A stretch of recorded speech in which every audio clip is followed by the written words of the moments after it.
What you're about to discover has been buried beneath 2,000 years of institutional dogma. Ancient manuscripts destroyed, sacred texts burned, entire libraries reduced to ash. But something extraordinary is happening in our time. Forbidden wisdom is emerging from the shadows like water breaking through concrete after decades of pressure. Imagine for a moment that everything you thought you knew about early Christianity was just the tip of an iceberg. That for centuries, the most transformative teachings of Christ were deliberately hidden, buried beneath layers of political control and religious manipulation. This isn't conspiracy theory. This is documented history that scholars have been piecing together since 1945. Picture this. In a remote monastery in Ireland around 800 AD, monks are frantically copying manuscripts before Viking raiders destroy their sanctuary. Among these texts are gospels that would later vanish from history. Gospels that contained teachings so radical they threatened the very foundation of institutional Christianity. The Book of Kells wasn't the only treasure these Celtic monks preserved. They were guardians of ancient wisdom that Rome desperately wanted to erase. The English-speaking world has a unique relationship with this hidden history. From the mystical traditions of Celtic Christianity to the radical Protestant reformers who challenged papal authority, the quest for authentic spiritual truth runs deep in our cultural DNA.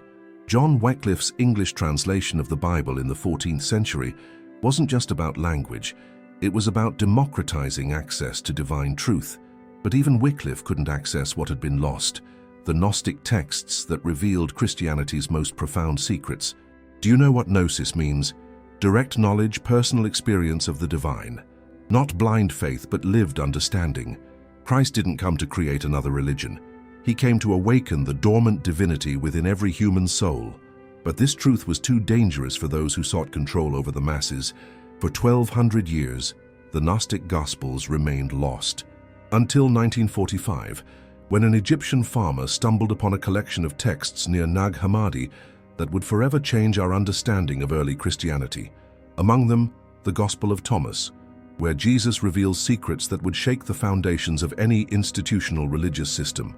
Have you ever wondered why so many people feel spiritually empty, even within churches? Why organized religion often feels disconnected from the authentic mystical experience it promises? The answer lies in what was silenced, the teaching that every human being carries within themselves the divine spark without need for intermediaries. This isn't just another revelation, this is the rediscovery of Christianity's lost essence. A message so revolutionary that it changed the lives of mystics, saints, and spiritual seekers for 2 millennia, transmitted secretly from master to student, whispered in hidden chambers, preserved in coded manuscripts. Today, for the first time in history, you have access to this ancient wisdom, not as the privilege of a few initiates, but as the birthright of every soul seeking truth.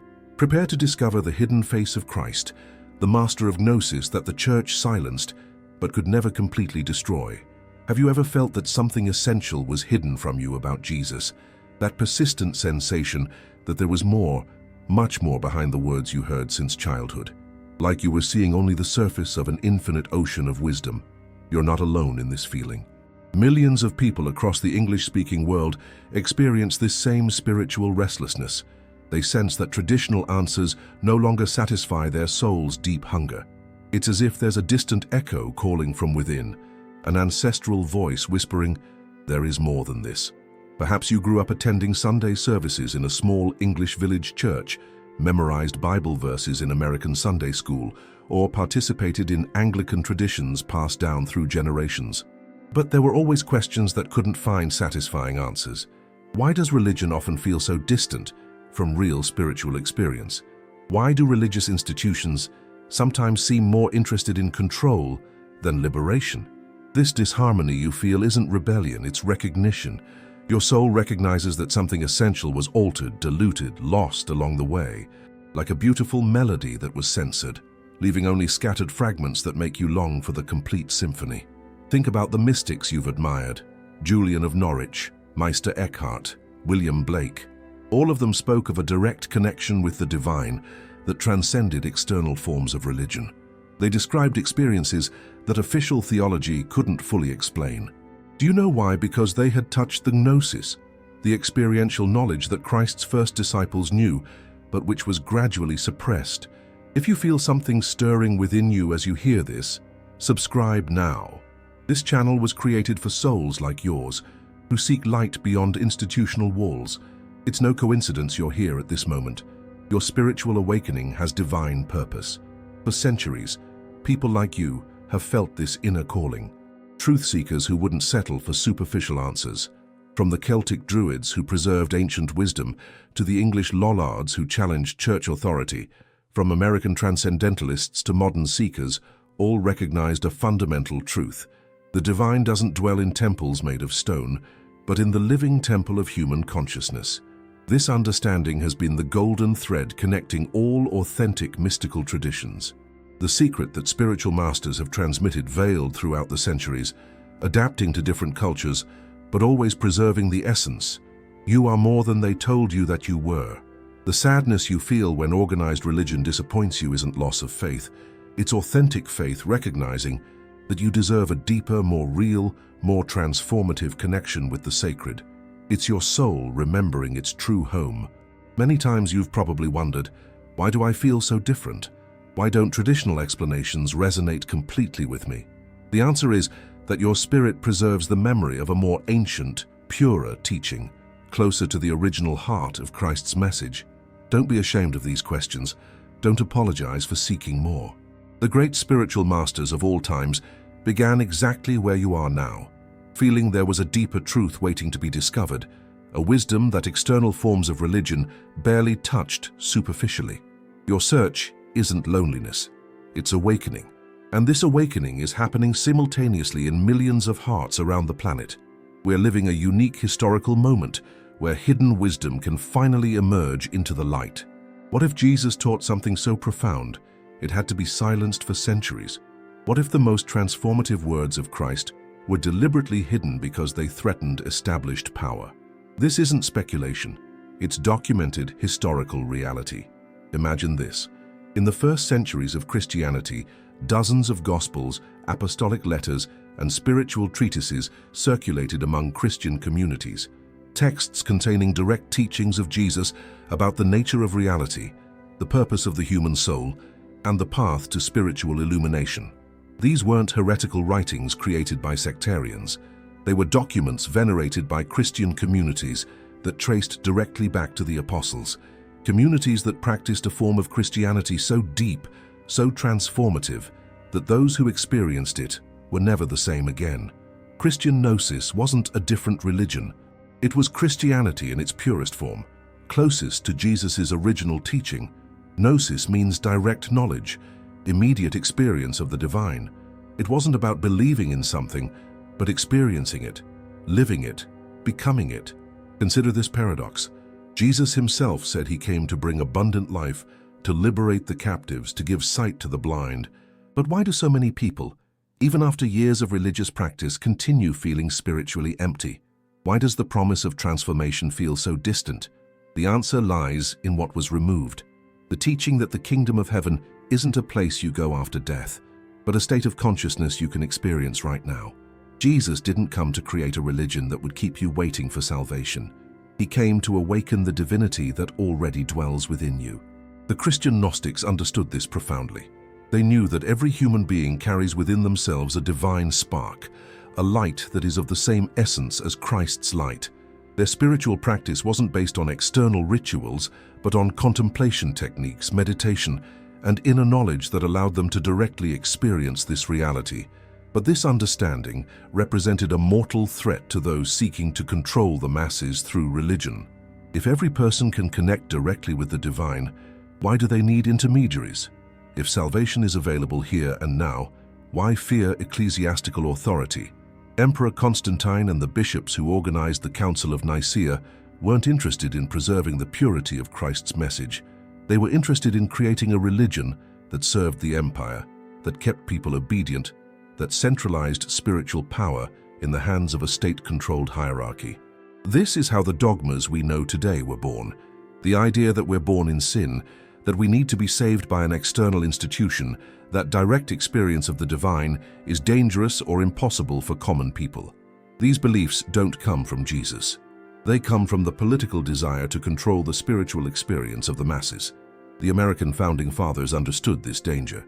Thomas Jefferson, in his famous letter to the Danbury Baptists, spoke of the wall of separation between church and state precisely because he recognized how political power corrupts spiritual truth. Jefferson even created his own version of the Gospels, stripping away what he saw as later additions to reveal what he believed were Christ's authentic teachings. For over 1,000 years, the Gnostic Gospels remained lost, buried in the Egyptian desert.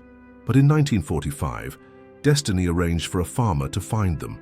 Among these texts, documents like the Gospel of Thomas, where Jesus reveals teachings that would shake the foundations of any religious institution based on control. These aren't modern New Age theories. These are texts dating to the 2nd century after Christ, some possibly contemporary with the canonical Gospels. Texts that show us a different Jesus, not the domesticated Jesus of institutional religion, but the revolutionary Jesus who came to awaken human consciousness. The irony is profound.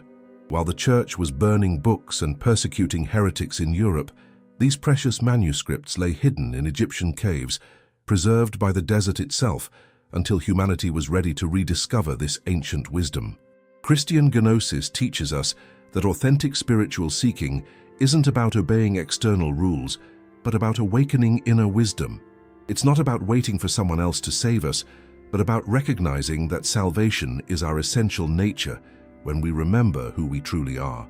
The story of Christian Gnosis is the story of wisdom that shone brilliantly during Christianity's first centuries, only to be systematically eradicated by political and religious power. It's a story of persecution, destruction, and silencing that forever changed the face of Christianity. In the 1st century after Christ, Christian communities were extraordinarily diverse. There were the Judeo-Christians of Jerusalem, the Hellenistic Christians of Antioch, the Gnostics of Alexandria, the Ebionites of Syria. Each group preserved unique aspects of Jesus' teaching, adapting it to their cultural context while always maintaining the transformative essence. The Alexandrian Gnostics, led by masters like Valentinus and Basilides, developed sophisticated theology that combined Christ's teaching with Platonic philosophy and ancient mystery traditions. They weren't marginal heretics, but learned Christians who attracted the brightest minds of their era. Valentinus, for example, was considered for the position of Bishop of Rome around 143 AD.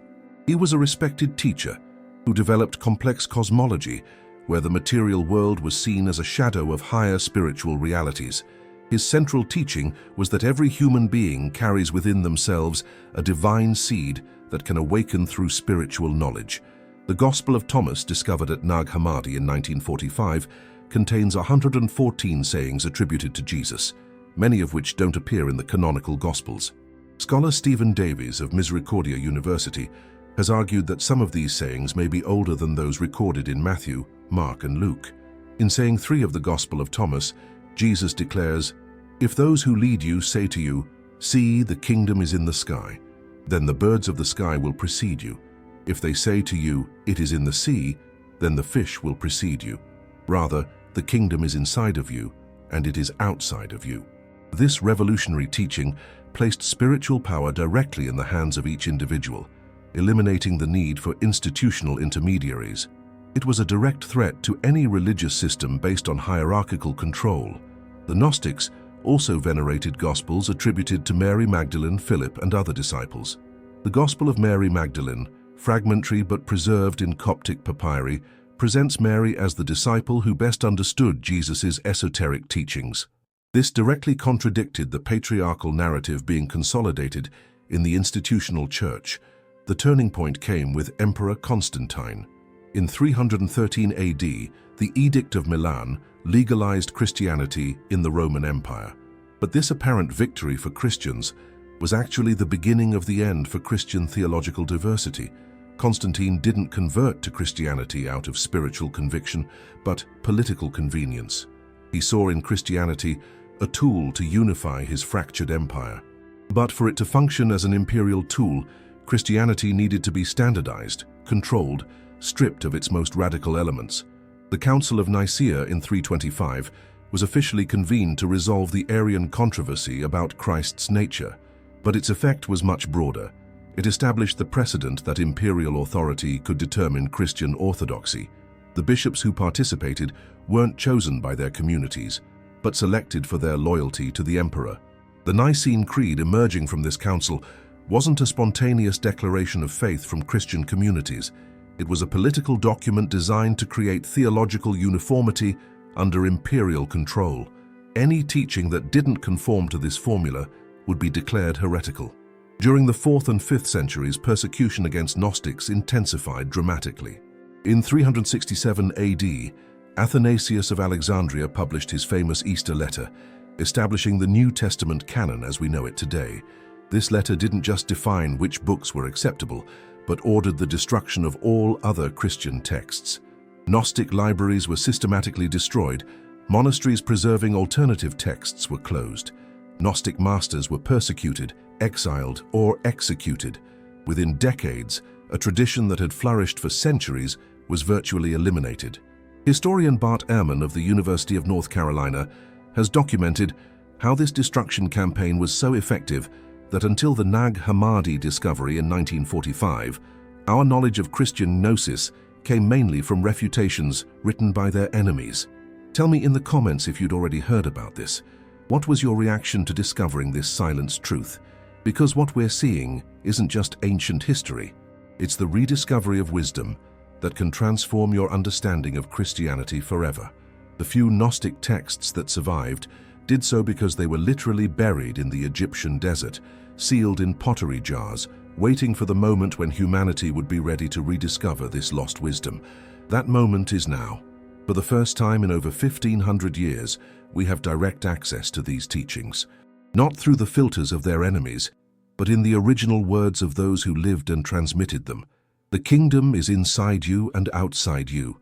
When you come to know yourselves, then you will be known, and you will realize that you are the sons of the living Father. These words from the Gospel of Thomas reveal Jesus' most radical teaching, that the divine doesn't dwell in external temples, but in the living temple of human consciousness. For centuries, these words remained buried in the Egyptian desert, silenced by a church that preferred to keep the faithful dependent on its authority. But now, with the discovery of the Nag Hammadi manuscripts, we can hear Christ's authentic voice speaking directly to our souls. In saying 22 of the Gospel of Thomas, Jesus says something that would radically transform our understanding of Christianity. When you make the two into one, and when you make the inner like the outer, and the outer like the inner, and the upper like the lower, and when you make male and female into a single one, then you will enter the kingdom. What does this mean? Jesus is describing a state of unified consciousness where apparent dualities dissolve into higher perception. He's not talking about external rituals or dogmatic beliefs, but about an inner transformation that transcends the limitations of ordinary mind. This teaching finds echo in saying 70. When you bring forth what is within you, what you have will save you. If you do not have that within you, what you do not have within you will kill you. Here, Jesus reveals that salvation doesn't come from outside, but from awakening what already dwells within us. Theologian Elaine Pagels, professor at Princeton University and specialist in early Christianity, has pointed out that these teachings present a very different Jesus from the institutional Christ. He's a teacher who doesn't seek worshippers, but disciples who awaken their own inner divinity.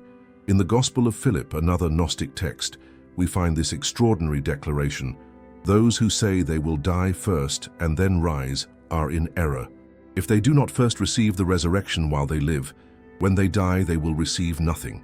This teaching suggests that resurrection isn't a future event, but a present experience available to those who know how to access it.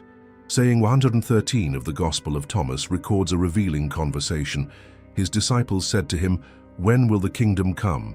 Jesus said, "It will not come by waiting for it. It will not be a matter of saying, 'Here it is,' or 'There it is.' Rather, the kingdom of the Father is spread out upon the earth, and men do not see it."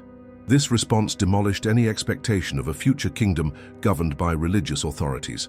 The kingdom is already here, available to whoever develops eyes to see it. It's not a future reward, but a present reality that can be experienced by anyone who awakens their spiritual perception. In the Gospel of Mary Magdalene, we find an even more radical teaching about the nature of sin and salvation. When the disciples ask about sin, Jesus responds, "There is no sin, but it is you who make sin when you do the things that are of the nature of adultery, which is called sin. That is why the good came into your midst, to the essence of each nature, to restore it to its root." This teaching suggests that sin isn't an inherent condition of humanity, but a disconnection from our essential nature. Salvation doesn't require external atonement, but remembering who we truly are. Saying 51 of the Gospel of Thomas presents another revolutionary declaration. His disciples said to him, "When will the repose of the dead come about, and when will the new world come?" He said to them, "What you look forward to has already come, but you do not recognize it." Imagine the impact of this teaching on early Christian communities. They didn't need to wait for a messianic future. The transformation they sought was already available in the present, but required developing a new form of perception to recognize it. In the secret Gospel of John, another Gnostic text, Jesus reveals, "I am the light that is over all things. I am all. From me all came forth, and to me all attained. Split a piece of wood, I am there. Lift up the stone, and you will find me there." This declaration presents a pantheistic vision where the divine isn't separate from creation, but is the very essence of all existence. There's no need to seek God in specific sacred places, because all reality is sacred. Scholar of Gnosticism, Giovanni Filoramo of the University of Turin, has argued that these teachings represent one of the most sophisticated expressions of mystical spirituality in the ancient world. They combine elements of Jewish wisdom, Greek philosophy, and Oriental mystery traditions in a unique synthesis centered on the figure of Christ. But perhaps the most revolutionary teaching appears in saying 108 of the Gospel of Thomas.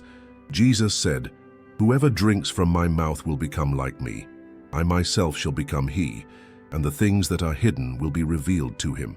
This declaration suggests that the goal of Christ's teaching isn't to create worshippers, but to create other Christs. He doesn't seek to establish a hierarchy between master and disciple, but to awaken in each person the same Christic consciousness he manifested. These words aren't abstract theological speculations. They're practical instructions for an inner transformation that can occur at any moment, in any place, for any person willing to transcend the limitations of ordinary consciousness. The crucial question is, why were these teachings silenced? The answer is clear: because they represented a direct threat to any religious system based on external control. If every person can directly experience the divine, why do they need institutional intermediaries? For over 1,500 years, humanity was deprived of these teachings. But now, in our time, they have returned, not as archaeological curiosities, but as living wisdom that can transform our understanding of spirituality and our place in the cosmos. Jesus never built temples. He awakened consciousnesses. He never established hierarchies. He liberated souls. He never created dogmas. He revealed truths that each person could experience directly. The contrast between the historical Christ and the institutional religion built in his name couldn't be more dramatic. When we observe Jesus' life recorded in the canonical Gospels, we see a teacher who consistently challenged established religious structures. He confronted the Pharisees not for their devotion, but for their hypocrisy. He criticized the scribes not for their knowledge, but for their arrogance. He denounced temple leaders not for their ritual, but for their exploitation of the poor. In Matthew 23, 8-9, Jesus clearly states, "But you are not to be called rabbi, for you have one teacher, and you are all brothers. And do not call anyone on earth father, for you have one Father, and he is in heaven." This teaching explicitly prohibits the creation of spiritual hierarchies based on titles and external authority. Yet this is precisely what characterizes institutional religion: popes, cardinals, bishops, a pyramid of power that interposes itself between the individual soul and its direct connection with the divine. Theologian Matthew Fox, expelled from the Dominican order for his progressive teachings, has argued that institutional Christianity systematically betrayed Jesus' original message. It transformed a religion of liberation into a religion of control, a tradition of awakening into a tradition of submission. Consider the fundamental difference. Jesus taught that the kingdom of heaven is within you. Institutional religion teaches that salvation comes through obedience to external authorities. Jesus preached direct connection with the Father. Institutional religion insists you need intermediaries to access the divine. In John's Gospel 4:21-24, Jesus tells the Samaritan woman, "Woman, believe me, a time is coming when you will worship the Father neither on this mountain nor in Jerusalem. Yet a time is coming, and has now come, when the true worshippers will worship the Father in the Spirit and in truth, for they are the kind of worshippers the Father seeks. God is Spirit, and his worshippers must worship in the Spirit and in truth." This declaration completely demolished the concept of specific sacred places and external rituals as requirements for authentic worship. Jesus was announcing the end of temple-based religion, ceremonies, and human mediators. Historian James Carroll, in his work Constantine's Sword, documents how the alliance between Christianity and Roman imperial power irreversibly corrupted Christ's original message. What began as a spiritual liberation movement was transformed into a tool of political and social control. When Constantine made Christianity the empire's official religion, he didn't adopt Jesus' teachings. He adapted Jesus' teachings to the empire's needs.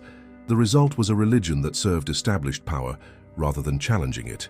The early Christians met in homes, shared their possessions, practiced equality between men and women, and sought direct experience of the divine. Institutional religion built expensive cathedrals, accumulated wealth, marginalized women, and established a priestly caste that controlled access to the sacred. The contrast couldn't be more evident. Jesus washed his disciples' feet as a symbol of humble service. Institutional religious leaders demand that others kiss their rings as a symbol of hierarchical submission. In Mark 10:42-44, Jesus called them together and said, "You know that those who are regarded as rulers of the Gentiles lord it over them, and their high officials exercise authority over them. Not so with you. Instead, whoever wants to become great among you must be your servant, and whoever wants to be first must be slave of all." This teaching establishes a model of spiritual leadership completely opposite to the hierarchical model adopted by institutional religion. Instead of authority based on position, Jesus promotes authority based on service. Feminist theologian Elizabeth Schussler Fiorenza of Harvard University has demonstrated that early Christian communities practiced a model of discipleship of equals, where women had significant leadership roles. This reality was gradually suppressed by patriarchal structures that reflected Roman imperial social norms more than Jesus' teachings. The Apostle Paul in Galatians 3:28 declared, "There is neither Jew nor Gentile, neither slave nor free, nor is there male and female, for you are all one in Christ Jesus." This radical vision of spiritual equality was abandoned in favor of hierarchies that perpetuated existing social divisions. How can we explain such systematic betrayal of the original message? The answer is that Jesus' true message was too revolutionary to be adopted by an institution seeking power and social control. It was more convenient to create a domesticated version of Christianity that served establishment interests. Institutional religion needs to keep people in a state of spiritual dependence to justify its own existence. If every person can connect directly with the divine, as Jesus taught, then the institutional machinery becomes irrelevant. This is why Gnostic teachings that emphasized personal experience of the divine were silenced. This is why mystics who spoke of direct union with God were persecuted. This is why texts presenting Jesus as a wisdom teacher rather than an object of worship were censored. The crucial question for every spiritual seeker is, will you follow Jesus' original teachings or the institutional interpretations that distorted them? Will you seek direct connection with the divine or settle for intermediaries that limit your spiritual experience? The choice is yours. But now, for the first time in centuries, you have access to the original teachings that were silenced, the wisdom that can liberate you from spiritual dependence and awaken your direct connection with the sacred. This isn't a theory, it's a calling. And if you're watching this, it's because your soul remembered. In the midst of our time's spiritual confusion, when millions seek meaning outside traditional religions, an understanding is emerging that will forever change our relationship with the sacred. The silenced mission of Christ wasn't to create a new religion. It was to awaken a new humanity, a humanity that would recognize its divine nature, understand its direct connection with the source of all life, liberate itself from the chains of fear and spiritual ignorance. In the Gospel of Philip, we find this extraordinary declaration. Those who say that the Lord died first and then rose up are in error, for he rose up first and then died. If one does not first attain the resurrection, he will not die. As God lives, he would die. This teaching reveals that resurrection isn't a historical event that occurred 2,000 years ago, but a present possibility for every human soul. It's the awakening of Christic consciousness that dwells within each of us, waiting to be activated. The Gnostic Christ didn't come to be worshipped, but to be imitated. He didn't come to establish a church, but to awaken humanity. He didn't come to save people from their sins, but to liberate them from ignorance about their true nature. Theologian Pierre Teilhard de Chardin, paleontologist and Jesuit mystic, profoundly understood this evolutionary dimension of Christ's message. In his work, The Phenomenon of Man, he describes how humanity is evolving toward what he called the cosmic Christ, a unified planetary consciousness that transcends religious and cultural divisions. Teilhard wrote, "We are not human beings having a spiritual experience. We are spiritual beings having a human experience." This understanding is precisely what Christian Gnosis taught, that our fundamental identity isn't physical, but spiritual. The silenced mission of Christ was to remind us that every human being is a potential Christ, that the seed of divinity that flourished in Jesus of Nazareth also exists within each of us, waiting for the right conditions to germinate. In saying 50 of the Gospel of Thomas, Jesus says, "If they say to you, 'Where did you come from?' say to them, 'We came from the light,' the place where the light came into being on its own accord and established itself and became manifest through their image.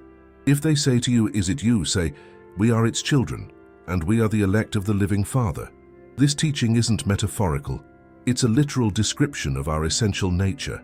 We are conscious light, individual manifestations of the cosmic consciousness that is the source of everything that exists. Quantum physicist Amit Goswami, in his work The Self-Aware Universe, has demonstrated from modern physics perspective that consciousness is the fundamental basis of reality. What Christian Gnostics taught 2,000 years ago, contemporary science is rediscovering, that consciousness precedes matter, not the reverse. This understanding completely transforms our relationship with existence. We're no longer victims of external circumstances, but conscious co-creators of our reality. We're no longer sinners separated from God, but divine expressions that have temporarily forgotten their true nature. The light that was extinguished for centuries was precisely this: the knowledge that the fundamental purpose of human existence is spiritual awakening, the realization of our inherent divinity, the transformation of ordinary consciousness into Christic consciousness. Sufi mystic Ibn Arabi, contemporary of the last Christian Gnostics, taught the same principle with different words. Wherever you turn, there is the face of Allah. This perception of divine omnipresence is identical to Christian Gnosis, that sees Christ's presence in all creation. The silenced mission of Christ also included healing the artificial separation between sacred and secular, between spiritual and material. In Gnostic understanding, all existence is sacred because all existence is a manifestation of divine consciousness. This knowledge has revolutionary implications for how we live. If we recognize that every person we encounter is an expression of the same Christic consciousness that manifested in Jesus, then service to others becomes service to Christ. Compassion ceases to be a moral commandment to become a natural recognition of our essential unity. In Matthew 25:40, this understanding is expressed thus: "Truly I tell you, whatever you did for one of the least of these brothers and sisters of mine, you did for me." It's not a pious metaphor, but a literal declaration about the interconnected nature of consciousness. Our time's spiritual crisis isn't accidental. It's the result of centuries of separation from this fundamental wisdom. When people lose connection with their divine nature, they seek to fill the void with substitutes: materialism, addictions, nationalism, religious fundamentalism, political power. But no substitute can satisfy authentic spiritual hunger. Only recognition of our true nature can bring the peace and fulfillment the soul yearns for. This is why Gnostic texts are returning precisely at this moment in history. It's no coincidence that in 1945, the same year World War II ended and the nuclear age began, the Nag Hammadi manuscripts were discovered. Humanity is facing an existential crisis that requires a quantum leap in consciousness. Old paradigms based on separation, competition, and control are collapsing. We need a new understanding of who we are and why we're here. The silenced mission of Christ is exactly this: to awaken a humanity that recognizes its essential unity, understands its responsibility as conscious co-creators, liberates itself from illusions of separation and fear. You're not here by accident. Your soul chose to be present at this crucial moment in human history. You carry within yourself the same light that shone in Jesus of Nazareth. Your spiritual awakening isn't just personal but planetary. The light that was extinguished for centuries is being rekindled, and you are part of this spiritual renaissance that will transform human consciousness forever. From which country are you witnessing this awakening? Write it below. We are thousands B, and we're remembering together. At this moment, souls from around the planet are tuning into a frequency that has been silenced for centuries. It's not coincidence.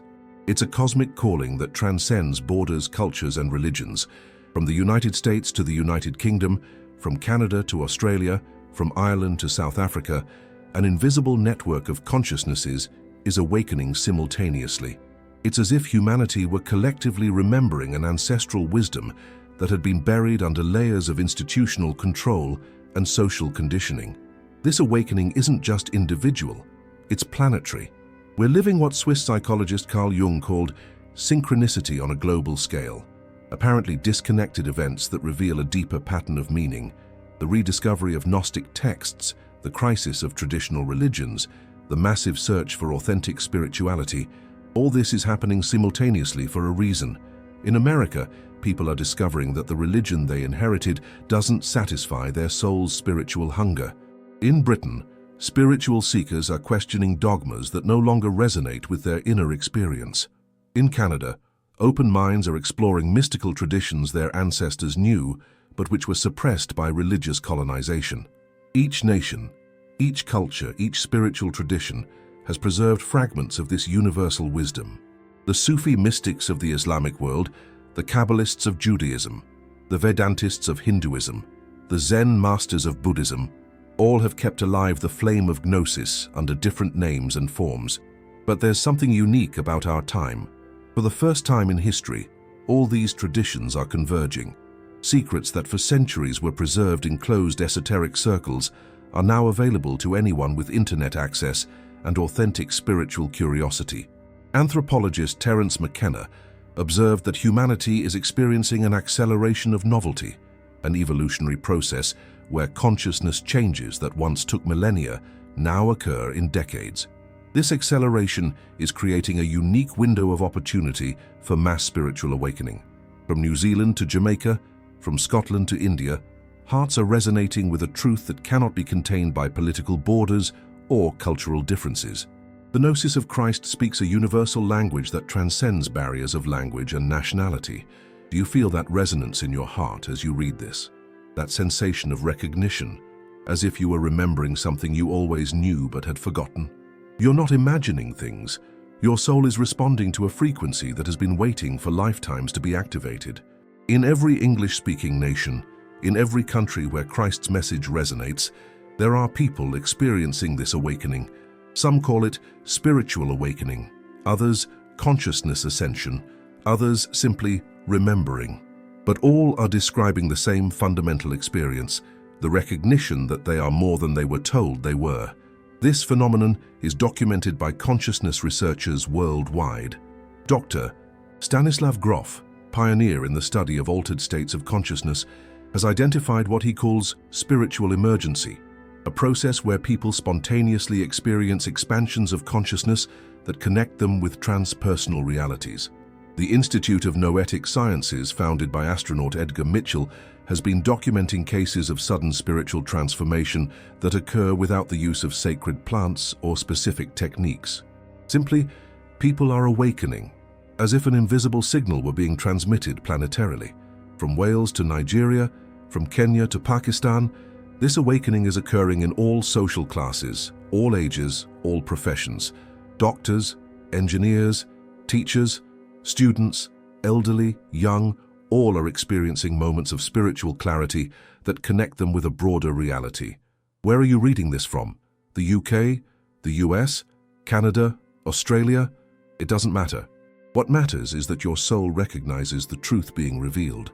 Your heart knows this isn't random information you found on the internet. It's a message directed specifically to you at this precise moment of your spiritual evolution. We are part of a global community of souls remembering their original purpose. We're not alone in this search. Every person who resonates with this message is contributing to a morphogenetic field of Christic consciousness that is transforming planetary reality. Biologist Rupert Sheldrake has demonstrated that when a sufficient number of individuals in a species learn something new, that knowledge becomes instantly available to the entire species. This is what's happening with spiritual awakening. Every person who remembers their divine nature makes it easier for others to remember too. So from whatever corner of the world you're reading this, know that you're part of something much larger than your individual experience. You're part of the most significant awakening in human history.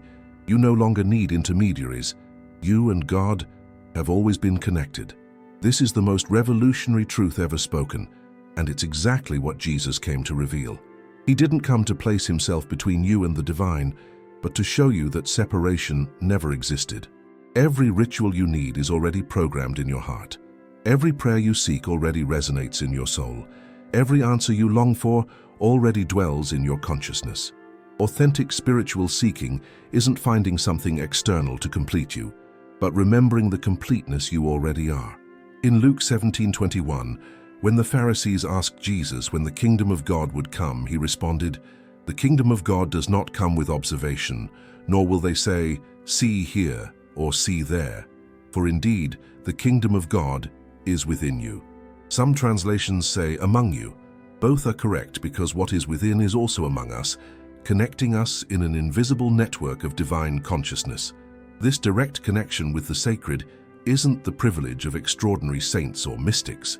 It's the birthright of every human soul. The problem is that for centuries, control-based religious systems have convinced people they need mediators to access what already belongs to them. Think about this. What human institution could have the power to separate you from your Creator?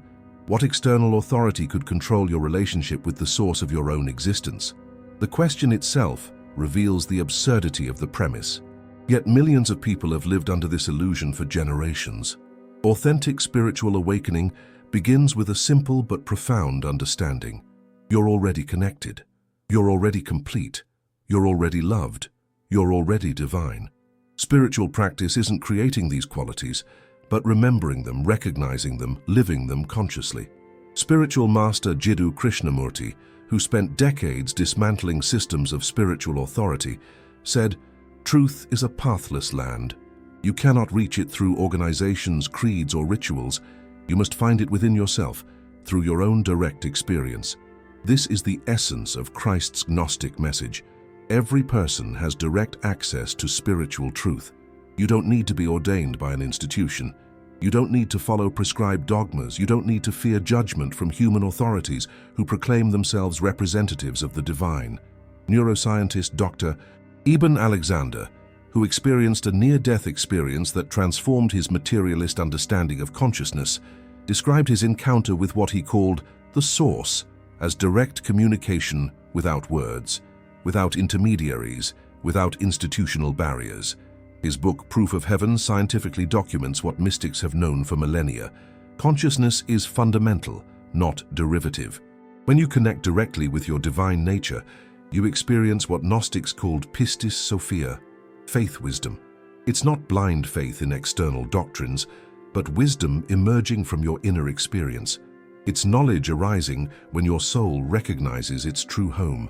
This direct connection transforms everything in your life. You no longer seek external approval to validate your spiritual experience. You no longer fear questioning authorities that limit your growth.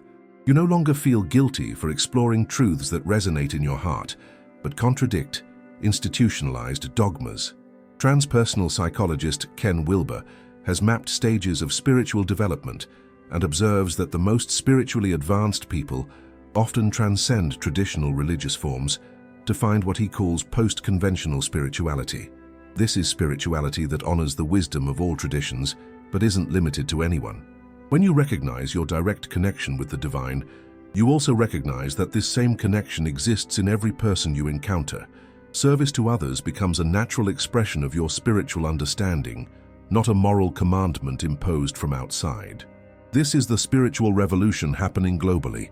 People rediscovering their inherent spiritual authority, trusting their inner experience, building direct relationships with the sacred without need for institutional intermediaries. It's not anti-religious, it's pre-religious and post-religious simultaneously. It's the recognition that authentic spirituality existed before organized religions codified it, and will continue existing after these forms transform or disappear. Your spiritual awakening doesn't require permission from any external authority. You don't need to be initiated into a specific tradition. You don't need to follow practices that don't resonate with your soul. The only authority you need to recognize is the wisdom already dwelling in your heart. This understanding is liberating but also carries responsibility. When you recognize you're a sovereign spiritual being, you also recognize you're responsible for your own growth, your own choices, your own contribution to humanity's collective awakening. The Gospel of Philip says, "Those who say they will die first and then rise are in error. If they do not first receive the resurrection while they live, when they die, they will receive nothing." Resurrection isn't a future event. It's the present awakening of your consciousness to its true nature. This awakening is available to you right now, not as a future promise but as a present reality, not as the result of years of practice, but as the instantaneous recognition of what you already are. The question isn't whether you deserve this direct connection with the divine. The question is whether you're willing to accept the responsibility and freedom that comes with recognizing your true spiritual nature. Your soul already knows the answer. You just need to listen with sufficient stillness to hear the voice that has always been there, waiting to be recognized, waiting to be lived, waiting to transform your life into a conscious expression of the sacred. The flame of Gnosis was never completely extinguished. Even during the darkest periods of persecution, secret schools preserved the ancient wisdom. From the Knights Templar to the Rosicrucians, from Christian mystics to Hermetic philosophers, an underground river of consciousness continued flowing beneath the surface of official religion. In medieval England, mystics like Julian of Norwich and Marguerite Porete experienced direct revelation that echoed Gnostic teachings. Julian's Revelations of Divine Love speaks of God's love as our very nature, not something we must earn. Marguerite's Mirror of Simple Souls taught that the soul could achieve union with the divine, a teaching so threatening she was burned at the stake in 1310. The English Protestant Reformation wasn't just about challenging papal authority, it was about returning to authentic spiritual experience. John Wycliffe's translation of the Bible into English was revolutionary because it democratized access to sacred text. But even Wycliffe couldn't access the deeper mysteries that had been lost. During the Renaissance, Christian humanists like John Colet and Thomas More studied ancient wisdom traditions alongside Christian theology. They understood that Christ's message was universal, connecting with the philosophical traditions of Greece and the mystery schools of Egypt. The American transcendentalists, Ralph Waldo Emerson, Henry David Thoreau, Margaret Fuller, rediscovered many Gnostic principles without having access to the texts. Emerson's essay Self-Reliance could have been written by a Christian Gnostic. Nothing is at last sacred but the integrity of your own mind. Thoreau's experience at Walden Pond was essentially Gnostic, the recognition that divinity pervades all nature and that solitude reveals our connection to the cosmic consciousness. His famous line, "The only true America is that country where you are at liberty to pursue such a mode of life as may enable you to do without these," echoes the Gnostic teaching that true freedom is spiritual, not political. In the 20th century, psychologist Carl Jung rediscovered Gnostic wisdom through his exploration of the unconscious. Jung's concept of the collective unconscious parallels the Gnostic understanding of universal consciousness. His process of individuation mirrors the Gnostic path of awakening to one's true divine nature. Jung wrote extensively about the Gnostics after the Nag Hammadi discovery, recognizing in their teachings a psychological sophistication that predated modern depth psychology by 18 centuries. He saw in Gnosticism a bridge between spirituality and psychology that could heal the artificial separation between science and mysticism. The Beat Generation writers, Allen Ginsberg, Jack Kerouac, Gary Snyder, were unconsciously channeling Gnostic consciousness in their rebellion against conformity and their search for authentic spiritual experience. Ginsberg's Howl reads like a modern Gnostic text, lamenting the spiritual desolation of materialism while celebrating the divine madness of those who refuse to be domesticated. Contemporary teachers like Eckhart Tolle, Byron Katie, and Adyashanti present teachings that are essentially Gnostic without necessarily using that terminology. They emphasize present-moment awareness, the illusion of the separate self, and the possibility of immediate awakening, all core Gnostic principles. The popularity of books like A Course in Miracles, which presents Christian teachings through the lens of perennial wisdom, demonstrates humanity's hunger for the deeper mysteries that were removed from mainstream Christianity. The Course explicitly states that its purpose is to remove the blocks to love's presence, echoing the Gnostic teaching that our essential nature is already divine. Even in popular culture, Gnostic themes appear regularly. Films like The Matrix are essentially Gnostic allegories about awakening from illusory reality to recognize our true nature. The character of Neo represents every person's potential to break free from the prison of limited consciousness. The contemporary interest in quantum physics and consciousness studies is leading many scientists to conclusions that mirror ancient Gnostic teachings. Physicists like Amit Goswami and Rupert Sheldrake are demonstrating scientifically what Gnostics intuited spiritually, that consciousness is the fundamental basis of reality. This convergence of ancient wisdom and modern science is no accident. We're living in an era when the artificial barriers between different ways of knowing are dissolving. The mechanistic worldview that dominated for centuries is giving way to a more holistic understanding that includes both scientific rigor and mystical insight. The irony is profound. While institutional Christianity moved further away from its mystical roots, secular culture began rediscovering Gnostic consciousness through psychology, quantum physics, and transpersonal spirituality. The wisdom that was rejected by religious orthodoxy found new expression through entirely different channels. Today, meditation centers in Los Angeles teach practices that are essentially Gnostic. Yoga studios in London offer classes that awaken the same consciousness the early Christians called Christ within. Retreat centers in the Rocky Mountains facilitate experiences of unity that mirror what ancient Gnostics called Gnosis. The language has changed, but the experience remains the same. The recognition that ordinary consciousness is a limited perspective on a much vaster reality, and that this broader awareness is available to anyone willing to look beyond the veil of everyday perception. This underground river of consciousness is now emerging into mainstream awareness. What was once preserved in secret schools is becoming widely available. The democratization of ancient wisdom through modern technology means that anyone with sincere interest can access teachings that were once the privilege of mystery school initiates.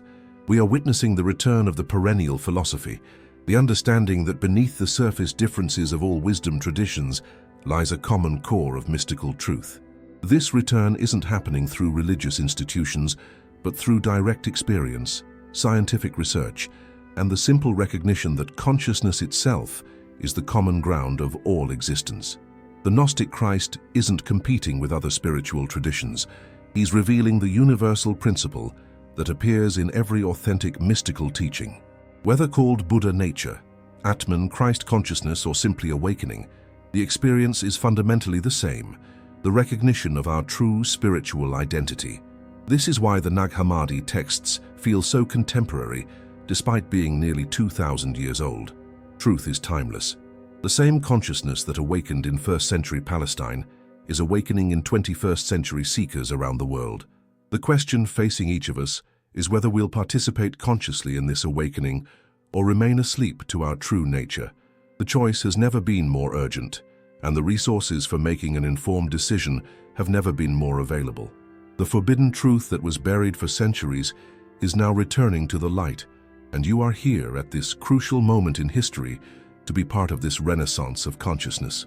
If this revelation has touched your soul, subscribe and click on the next video that will appear on your screen.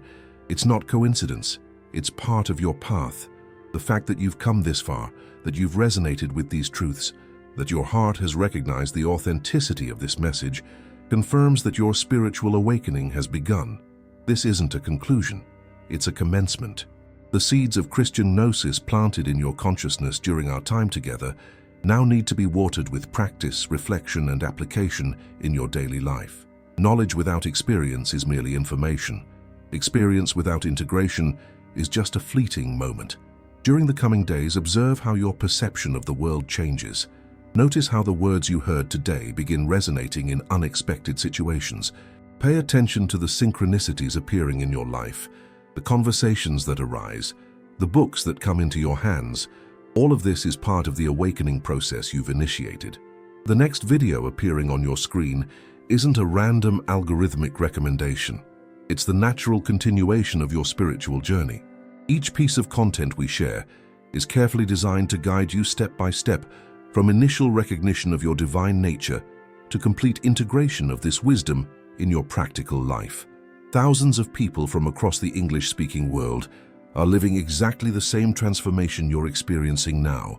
In the United States, the United Kingdom, Canada, Australia, Ireland, and every nation where English carries the message of truth, souls are awakening to the reality that was silenced for centuries. You're not alone on this path.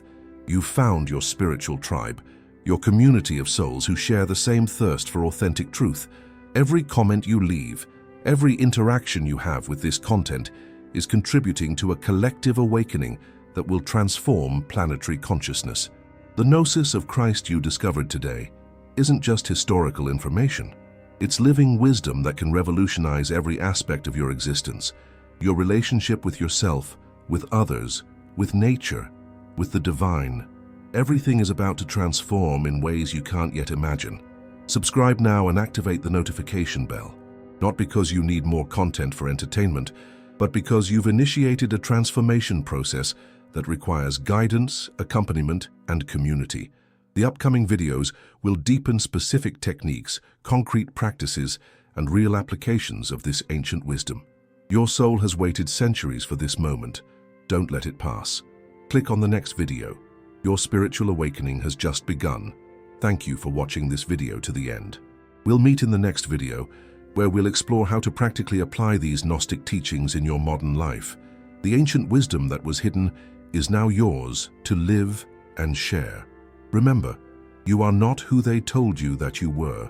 You are a being of light, temporarily wearing human form, here to remember your divine nature and help others remember theirs. The Christ consciousness that awakened in Jesus of Nazareth is the same consciousness awakening in you right now. The forbidden truth has been revealed. Now it's time to live it. Blessings on your journey, fellow seeker. The light that was never extinguished is now shining through you, illuminating the path for others who are ready to awaken. Until we meet again in the next revelation.